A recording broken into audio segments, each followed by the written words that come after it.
한국 같은 후진국에서 뭘 배우라는 거죠? 국제 간호사 교환 프로그램 발표 날, 제 입에서 나온 첫마디였습니다. 베를린 대학병원 중환자실에서 5년차 간호사로 일하는 저는 일본이나 싱가포르를 기대했는데 한국이라니요. 동료들은 제 반응에 웃음 지었지만 저는 진심이었습니다. 하지만 한국에 도착하자마자 저의 편견이 산산조각 났고 한국의 정서와 깊은 문화에 깊이 감동받았습니다. 안녕하세요. 저는 독일 베를린 대학병원 중환자실 간호사 엘리자입니다. 아시아 지역 간호문화 비교 연수를 위해 한국에 오게 됐습니다. 처음에는 왜 하필 한국이지? 라는 생각에 불만도 많았죠. 출국 전날, 저는 여행 가방을 정리하며 노트북으로 서울에 대해 검색했습니다. 고층 빌딩과 현대적인 도시 풍경이 펼쳐졌지만 여전히 의료 시스템만큼은 독일이 훨씬 앞서 있을 거라 확신했어요. 그냥 견학 삼아 다녀오자 마음을 다잡으며 긴 비행을 시작했습니다. 12시간의 비행 끝에 인천공항에 도착했을 때 저는 피곤함에 지쳐 있었어요. 하지만 공항에서 맞이한 첫인상에 놀라지 않을 수 없었습니다. 깨끗하고 효율적인 시스템이 눈에 들어왔거든요. 안녕하세요, 엘리자 씨. 저는 서울대학병원 국제교류팀의 김민지입니다. 밝은 미소로 저를 맞이한 김민지 씨는 병원 숙소로 안내해 주었어요. 차 안에서 서울의 풍경을 바라보는 동안 독일과는 다른 활기가 느껴졌습니다. 물론 여전히 의심이 있었지만요. 다음 날 아침 서울대학병원 오리엔테이션에서 저는 또 한 번 놀라게 됐어요. 세련된 의료시설과 첨단 장비들이 줄지어 있었고 간호사들의 움직임은 마치 정밀한 시계처럼 조화로웠습니다. 우리 병원은 환자 중심 케어를 지향합니다. 특히 정서적 지원에 많은 투자를 하고 있죠. 간호부장님의 설명에 저는 고개를 갸웃했어요. 독일에서는 효율성과 정확성이 최우선이었지만 여기서는 환자의 감정까지 신경 쓴다니요. 작은 메모장에 환자 중심 케어라고 적었습니다. 오리엔테이션 후 저는 중환자실을 돌며 관찰하기 시작했어요. 처음엔 모든 것이 낯설었지만 점차 이 병원만의 특별한 분위기를 느끼게 됐습니다. 간호사들은 환자에게 말을 걸 때 항상 눈을 맞추고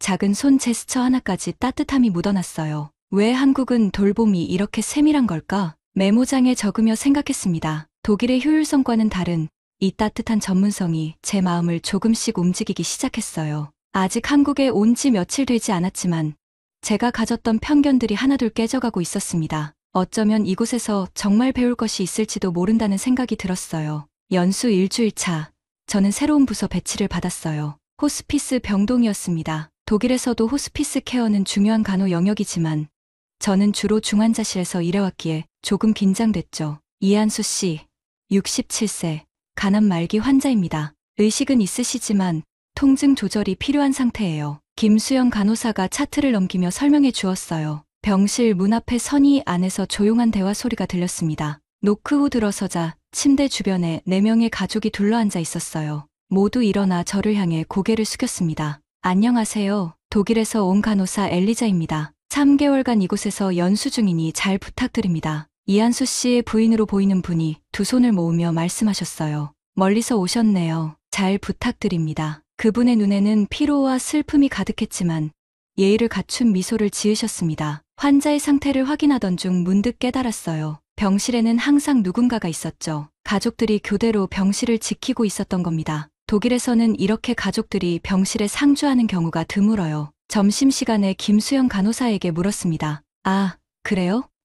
한국에서는 입원하면 가족이 간병하는 게 일반적이에요. 간병인을 고용하는 경우도 있지만 특히 이런 호스피스 병동에서는 가족들이 직접 돌보는 경우가 많죠. 저는 고개를 끄덕였지만 마음은 복잡했어요. 독일에서는 환자의 프라이버시와 독립성을 중시하고 전문 간호 인력이 24시간 돌보는 시스템이 당연했거든요. 가족이 간병한다는 건 비효율적이지 않을까 하는 생각이 들었습니다. 저녁 라운딩 때 이한수 씨의 방을 들어서자 작은 테이블에 가족들이 저녁 식사를 하고 있었어요. 놀라운 건 환자의 침대도 식탁처럼 정리되어 있었다는 점이었죠. 비록 죽음을 앞두고 있지만 이한수 씨는 가족들과 함께 식사하고 있었습니다. 엘리자, 혹시 같이 식사하실래요? 이한수 씨의 딸이 저를 보며 물었어요. 당황스러웠지만 한국의 전통 음식이 궁금하기도 해서 잠시 자리에 앉았어요. 작은 접시에 정성스럽게 싼 김밥이 담겨 놓여 있었어요. 김밥은 처음이었는데 한 개를 입에 넣는 순간 너무 맛있어서 깜짝 놀랐어요. 김밥은 한국에서 소풍을 갈 때 싸가는 도시락이라고 했는데 병원에서 마치 소풍 듯이 즐겁게 가족들과 식사하는 모습이 참 좋아 보였습니다. 호스피스 병동은 죽음을 준비하는 환자들만 있는 곳이라 힘들고 우울한 곳이라고 생각했는데 참 의외의 모습이었습니다. 식사를 하며 가족들의 대화를 들었습니다. 그들은 일상적인 이야기를 나누며 때로는 웃고 때로는 조용히 눈물을 훔쳤어요. 독일에선 죽음을 어떻게 대하나요? 갑자기 이한수 씨가 제게 물었습니다. 잠시 말을 잊었어요.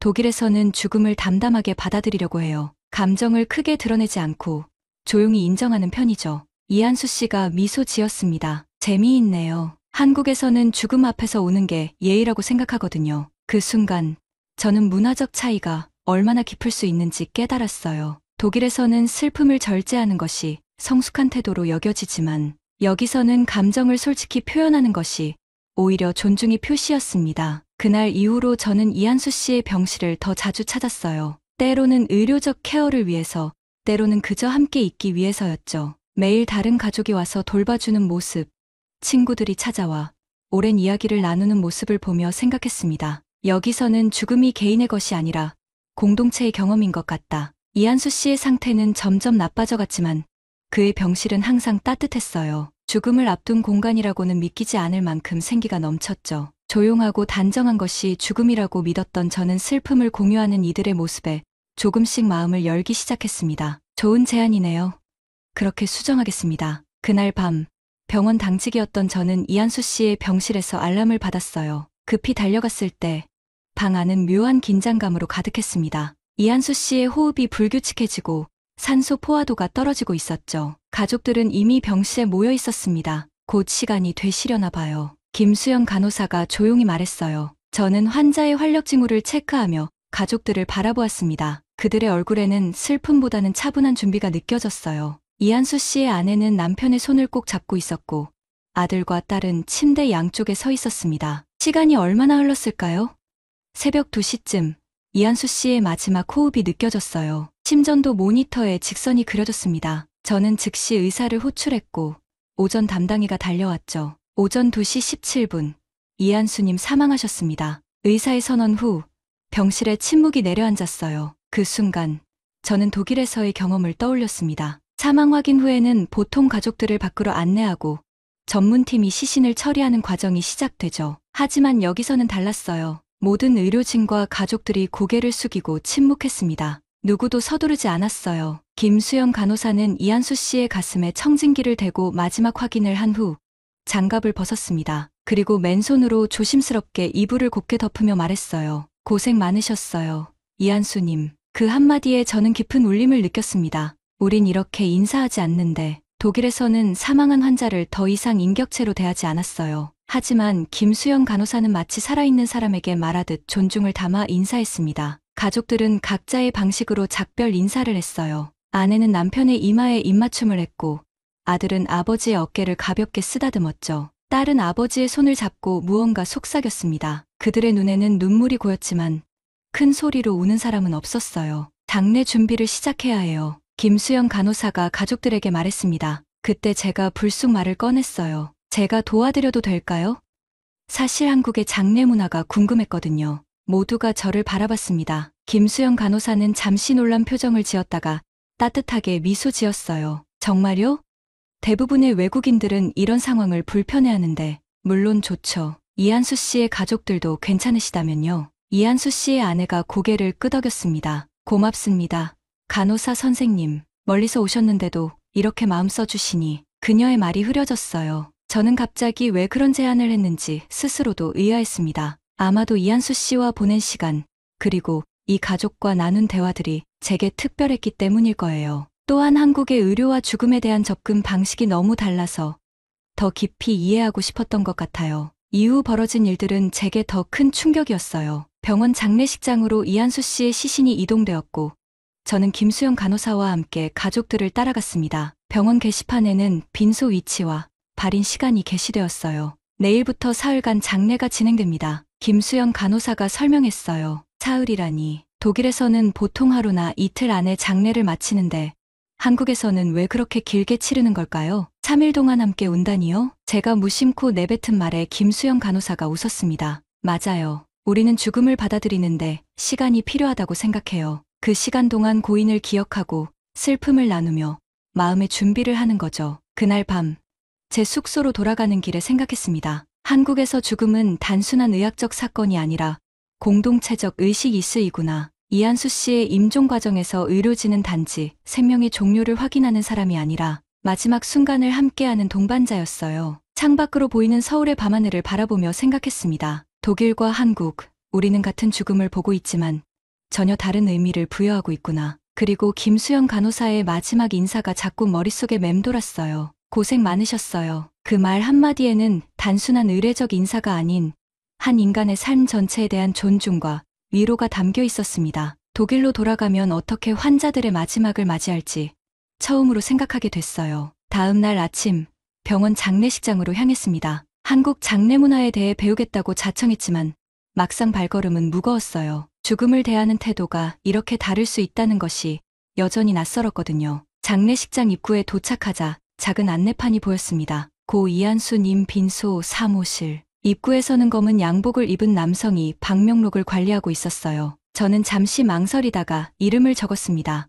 엘리자 밀러, 서울대학병원 간호사. 빈소 문을 열자 놀라운 광경이 펼쳐졌어요. 벽면에는 이한수 씨의 큰 영정사진이 걸려 있었고 그 앞에는 재단처럼 꾸며진 테이블이 있었습니다. 과일과 음식들이 정성스럽게 놓여 있었죠. 방 한쪽에는 이한수 씨의 가족들이 검은 상복을 입고 앉아 있었어요. 제가 들어서자 이한수 씨의 아내가 일어나 맞이했습니다. 와주셔서 감사해요, 선생님. 그녀의 눈은 밤새 운 듯 붉었지만 의외로 차분했어요. 김수영 간호사도 빈소에 있었어요. 그녀는 제게 절차를 설명해 주었습니다. 조문객들이 오면 먼저 영정 앞에 절을 하고 그 다음에 유족들에게 인사를 해요. 그러고 나서 준비된 음식을 함께 나눠 먹는 거죠. 3일 동안 함께 운다니요? 어제 제가 했던 질문을 떠올리며 다시 물었습니다.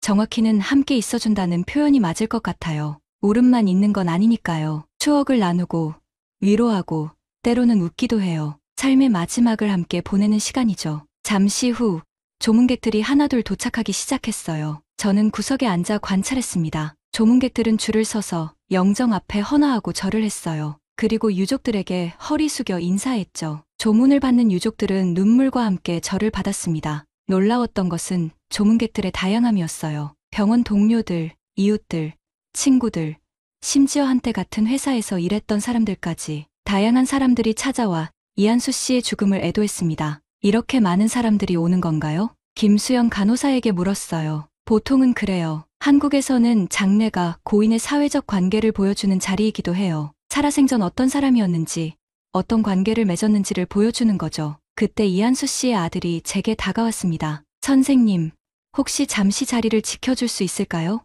어머니가 잠시 휴식이 필요하셔서요. 저는 깜짝 놀랐지만 고개를 끄덕였어요. 이한수 씨의 아들은 빈소 한쪽에 마련된 작은 테이블로 저를 안내했습니다. 그곳은 조문객들을 맞이하는 유족의 자리였죠. 제가 어떻게 해야 하나요? 오시는 분들께 감사합니다라고 말씀드리고 가볍게 고개만 숙이시면 돼요. 이한수 씨의 아들이 설명해 주었어요. 그렇게 저는 1시간 동안 조문객들을 맞이했습니다. 처음에는 어색했지만 점차 한국의 의례에 익숙해져 갔어요. 이따금 김수영 간호사가 와서 물을 건넸고 다른 병원 직원들도 저를 보며 고마움을 표했습니다. 외국인 간호사가 이렇게 함께해 주다니 이한수 씨도 고마워하실 거예요. 한 의사가 말했어요. 그날 오후 잠시 휴식 시간에 이한수 씨의 딸이 제게 다가왔습니다. 아버지가 병원에 계실 때 많이 돌봐주셨다고 들었어요. 감사합니다. 아니에요. 제가 오히려 많이 배웠어요. 아버지가 독일 이야기를 좋아하셨대요. 선생님께 베를린에 대해 여쭤보셨다고. 그녀의 말에 제 가슴이 따뜻해졌어요.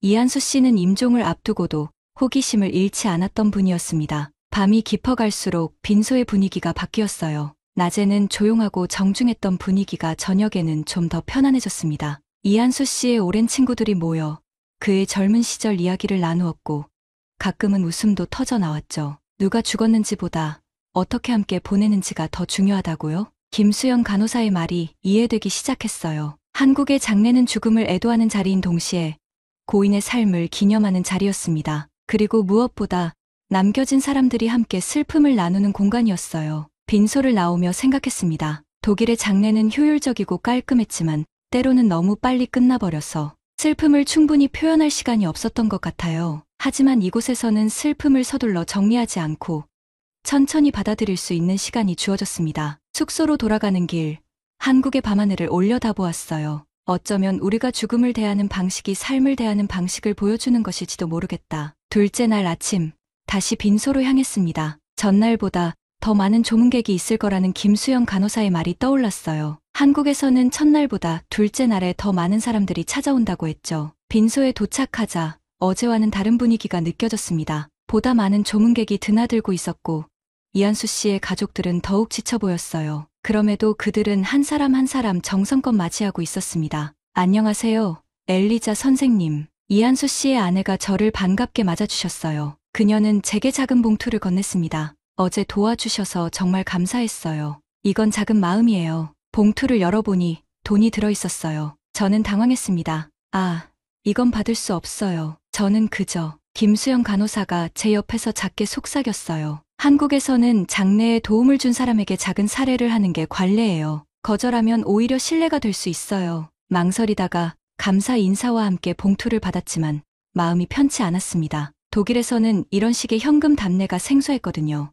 오전 내내 빈소는 조문객들로 붐볐어요. 회사 동료들, 친척들, 이웃들, 그중 한 무리가 특히 눈에 띄었습니다. 나이 지긋한 남성들이었는데 다들 비슷한 옷차림이었어요. 중학교 동창들이래요. 50년 지기 친구들이라고 하네요. 김수영 간호사가 설명해 주었습니다. 저는 놀랐어요. 중학교 친구들이 50년이 지나도 이렇게 함께 조문을 오다니. 독일에서는 상상하기 어려운 일이었죠. 점심시간, 저는 영정 앞에 다시 한번 묵념을 했습니다. 그때 한 노인이 제 옆에 서서 같이 절을 했어요. 외국인인가 보네요. 네, 독일에서 온 간호사입니다. 이한수와 인연이 있었나요? 환자로 만났습니다. 저는 지금 이곳에서 연수 중이에요. 노인은 고개를 끄덕였습니다. 이한수는 항상 다른 나라 이야기를 듣는 걸 좋아했어요. 젊었을 때는 외국 여행을 꿈꿨지만 가족을 부양하느라 한 번도 나가보지 못했거든요. 그 말에 가슴이 찡해졌어요. 이한수 씨가 제게 독일 이야기를 자꾸 물어봤던 이유를 이해할 수 있었습니다.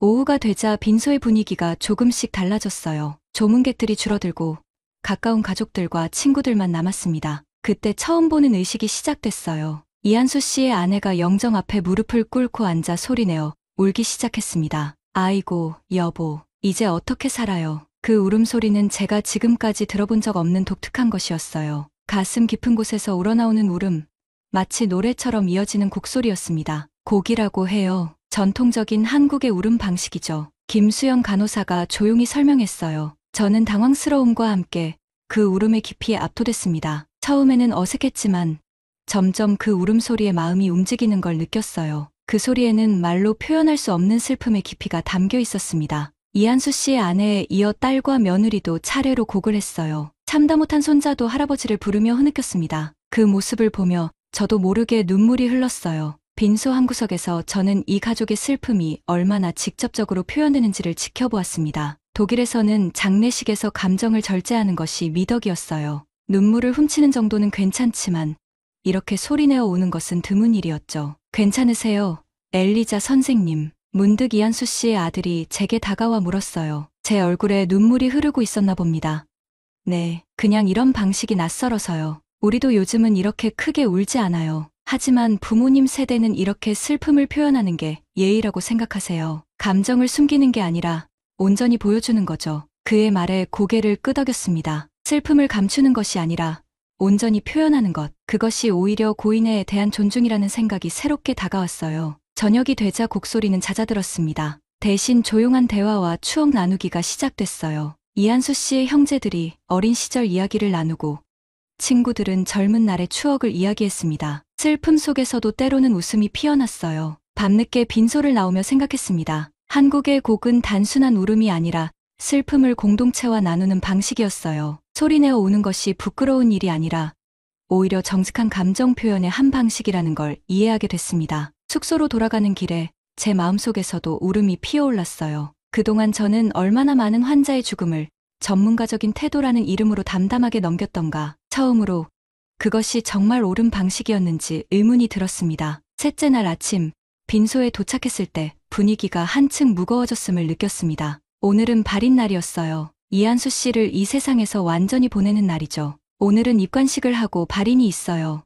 혹시 끝까지 함께 하실 건가요? 김수영 간호사가 조심스럽게 물었습니다. 저는 잠시 고민했어요. 독일로 돌아가기 전 마지막 한국 장례 과정을 온전히 경험하고 싶었습니다. 네, 끝까지 함께 할게요. 제 대답에 김수영 간호사는 고개를 끄덕였습니다. 그럼 이걸 입어보세요. 그녀는 제게 검은색 한복을 건넸어요. 양복 형태의 상복이 아닌 전통 한복 형태의 상복이었습니다. 저도 이걸 입어야 하나요? 꼭 그럴 필요는 없지만 체험해보고 싶다면 좋을 것 같아요. 입관식은 전통 방식으로 진행될 예정이거든요. 도전 정신을 가지고 상복으로 갈아입었습니다. 생각보다 편안했지만 몸을 움직이는 방식이 달라져야 했어요. 빈소로 돌아오자 이한수 씨의 아내가 제게 다가왔습니다. 한복이 잘 어울리네요, 선생님. 그녀의 말에 쑥스러웠지만 감사 인사를 전했어요. 오전 10시 입관식이 시작됐습니다. 이한수 씨의 시신은 병원 영안실에서 준비되어 왔어요. 관 앞에서 가족들이 모여 마지막 작별 인사를 했습니다. 저는 약간 뒤쪽에서 지켜보았어요.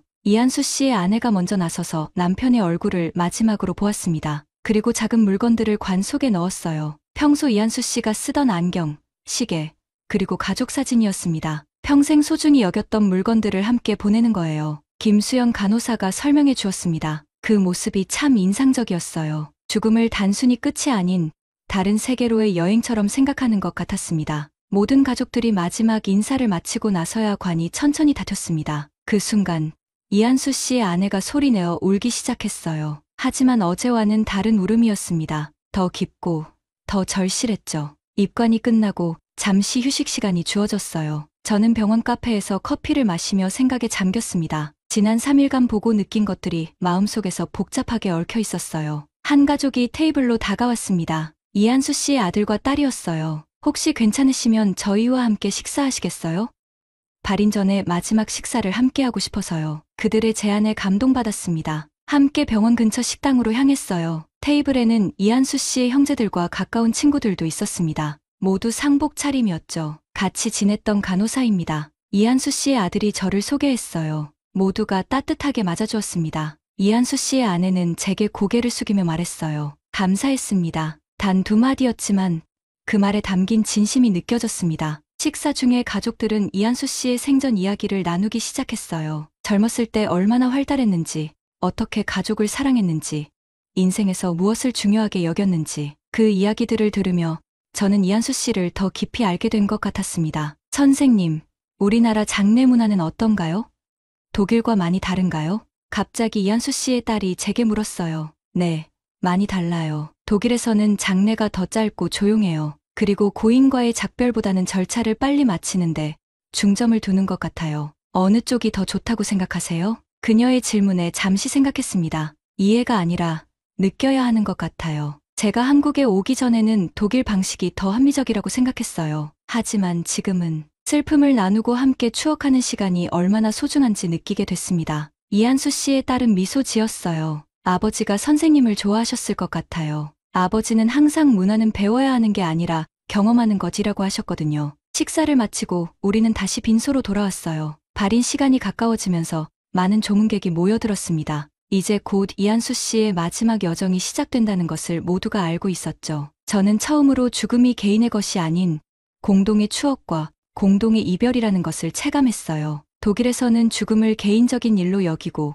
가족 내에서만 조용히 처리하는 경향이 있었습니다. 하지만 한국에서는 죽음조차 사회적 관계 속에 존재했어요. 발인을 앞두고 빈소에 모인 사람들을 바라보며 생각했습니다. 죽음이 이토록 많은 사람들과 연결된 일이라니, 한 사람의 죽음이 얼마나 많은 사람들에게 영향을 미치는지, 그리고 그 슬픔을 함께 나누는 것이 얼마나 위로가 되는지를 깨달았어요. 발인 시간이 다가왔습니다. 빈소 앞에는 이한수 씨의 영정사진을 든 사람이 서 있었고 흰 국화 화환이 줄지어 있었어요. 관을 운구차로 옮기기 전 마지막 의식이 거행되었습니다. 이제 고인을 보내는 절차를 시작하겠습니다. 장례 지도사의 안내에 따라 모든 사람들이 관 앞에 모였어요. 이한수 씨의 유족들이 먼저 앞으로 나와 마지막 절을 올렸습니다. 그 다음 친척들, 친구들, 그리고 조문객들이 차례로 절을 했어요. 제 차례가 되어 앞으로 나갔습니다. 한복을 입은 채로 바닥에 무릎을 꿇고 절을 하는 것이 쉽지 않았지만 최선을 다했어요. 마지막 인사를 올리며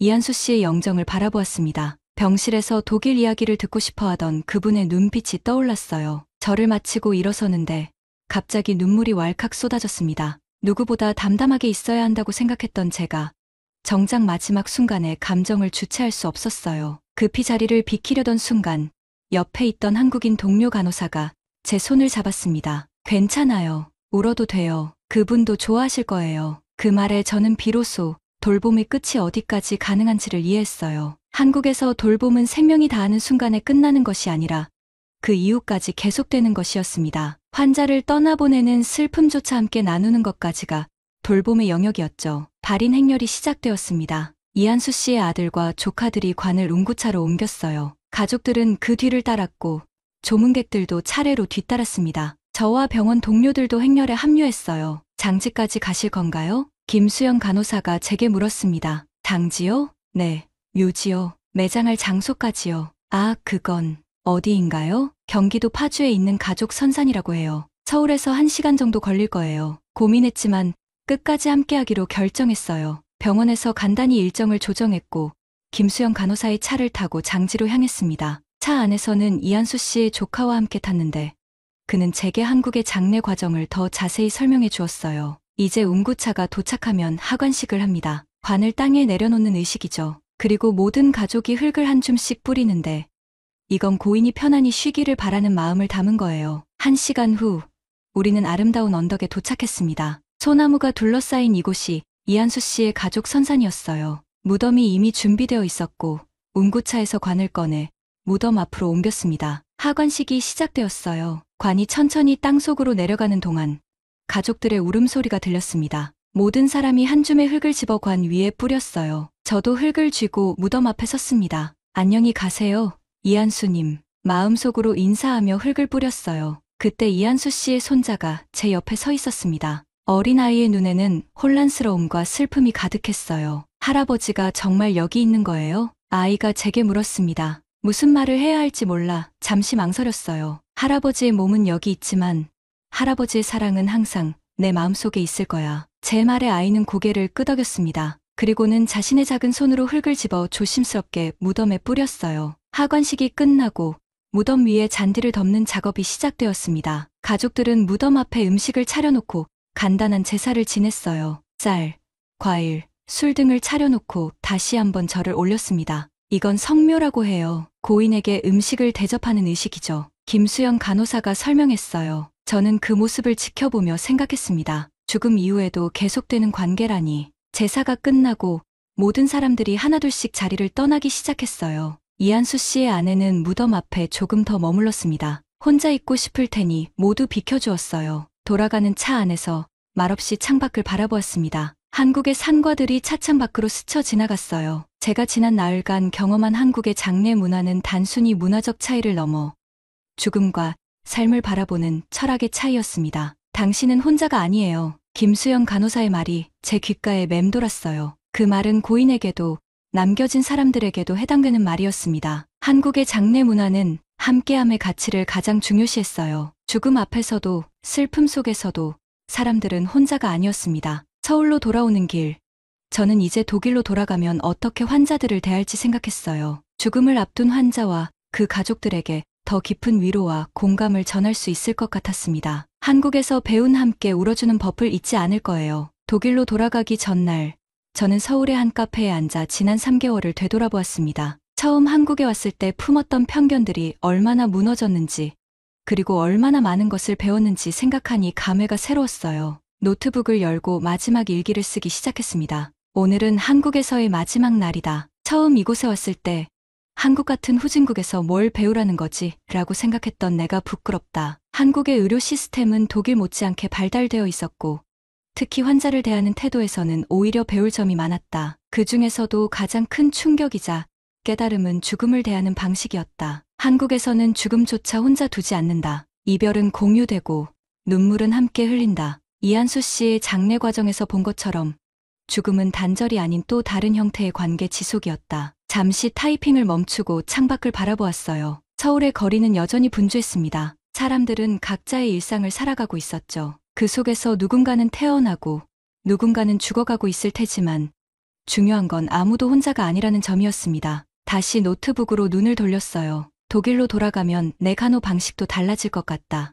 효율성과 정확성도 중요하지만 환자와 가족들의 감정에 더 주의를 기울이고 싶다. 특히 임종을 앞둔 환자들에게 이제 나는 수고하셨어요라는 말의 의미를 진심으로 이해한다. 카페를 나와 병원으로 향했습니다. 오늘은 공식적인 작별 인사를 하는 날이었어요. 병원에 도착하자 간호부에서 작은 송별회를 준비해 주었습니다. 김수영 간호사를 비롯한 동료들이 모여 있었어요. 엘리자 선생님, 짧은 시간이었지만 함께 일할 수 있어서 행복했어요. 간호부장님이 말씀하셨습니다. 저는 감사 인사를 전하며 한국에서 배운 것들에 대해 이야기했어요. 특히 이한수 씨의 장례 과정에서 경험한 것들을 진심을 담아 나눴습니다. 우리의 방식이 때로는 번거롭고 감정적으로 보일 수 있지만 그 의미를 이해해 주셔서 감사해요. 김수영 간호사가 말했어요. 오히려 제가 많이 배웠습니다. 죽음을 함께 나누는 문화, 그게 가장 큰 배움이었어요. 송별회가 끝나고 마지막으로 호스피스 병동을 들렀습니다. 이한수 씨가 머물렀던 병실은 이제 다른 환자가 사용하고 있었어요. 삶과 죽음의 순환이